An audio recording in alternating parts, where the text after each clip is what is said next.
কালিদাস মেঘদূতে লিখছেন, ক্বচিৎ প্রকাশম ক্বচিৎ অপ্রকাশম বায়ু নভোদীর্ণ প্রকীর্ণা, অর্থাৎ মেঘের মধ্যে থেকে কখনো বিদ্যুৎ চমকাচ্ছে এবং জুতোবদ্ধ হাতি যেমন তার দাঁত দিয়ে মাটি বিদীর্ণ করে দেয়, তেমনি মেঘ বিদীর্ণ করে বর্ষার জলধারা নেমে আসছে। দিস ইজ দ্য সিলাইটি, মানে একটা ছায়াপাত ঘটছে। সাধক বামাখ্যাপার জীবনে এই বর্ষার এক সময় একটা ভয়ঙ্কর ঘটনা ঘটল। ভাদ্র মাসের ভয়ঙ্কর বর্ষা। সাধক বামাখ্যাপা তখন এই যে দ্বারকা নদী আমরা দেখি তারাপীঠে, এমনি সমস্ত নদীগুলো দেখবেন দক্ষিণ বাহিনী, অর্থাৎ সমুদ্রে গিয়ে পড়েছে, সমুদ্রের দক্ষিণে টুয়ার্ডস সি। একমাত্র দ্বারকা নদীটা হচ্ছে আবার উত্তর বাহিনী। ওমা, এরকম হয় নাকি? হ্যাঁ, রিভার্স যাচ্ছে, আপনি গিয়ে দেখবেন রিভার্স যাচ্ছে। উত্তর বাহিনী দ্বারকা নদী, দ্বারকা নদী নয়, দ্বারকা নদ। তা যা হোক, এখন যে দ্বারকা নদ দেখা যায় সেটা হচ্ছে একটা সোঁতা খাল হয়ে গেছে, সরু। কিন্তু তখন ছিল, মানে আমরাও যখন ছোটবেলায় তারাপীঠে যাচ্ছি তখনও সে বিশাল রূপ ছিল আপনার, এবং বামাখ্যাপার সময় সে তো আরও বিশাল ছিল। তা বর্ষায় কুলুকুলু নদী, বামাখ্যাপা দুপুরবেলা চান করতে নেমেছেন এতে শ্মশান ঘাটে। হঠাৎ দেখলেন যে দ্বারকা নদীর অপর প্রান্তে বেশ কিছু লোকসমাগম হচ্ছে এবং সেখানে একটা চিতা সাজানো হচ্ছে। এবার তিনি তো দিব্যদর্শী মহাপুরুষ, তিনি জানতে পারলেন তার দিব্যদর্শন দিয়ে যে তার মা গত হয়েছেন, মার মৃতদেহকে নিয়ে আসা হয়েছে, তার জন্য চিতা সাজানো হচ্ছে। যথারীতি বামাখ্যাপা চিৎকার দিয়ে উঠলেন যে আমার মাকে এই তারাপীঠের এই পুণ্যভূমিতেই দাহ করতে হবে, অতএব আমাকে মাকে এখানে নিয়ে আসতে হবে। তা কি হলো, বামাখ্যাপা সেই বর্ষার নদীতে ঝাঁপিয়ে পড়লেন।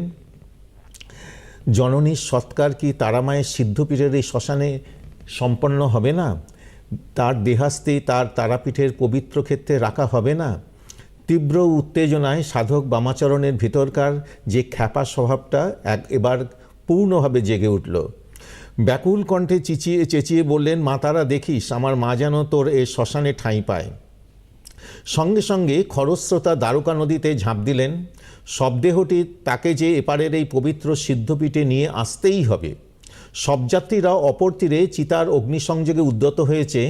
এমন সময় খ্যাপাকে সাঁতরে আসতে দেখে তারা প্রমাদ গুনলেন। কী কাণ্ড সে ঘটাবে তা কে জানে। ক্ষিপ্রগতিতে সাঁতরিয়ে খ্যাপা ওপারে পৌঁছলেন।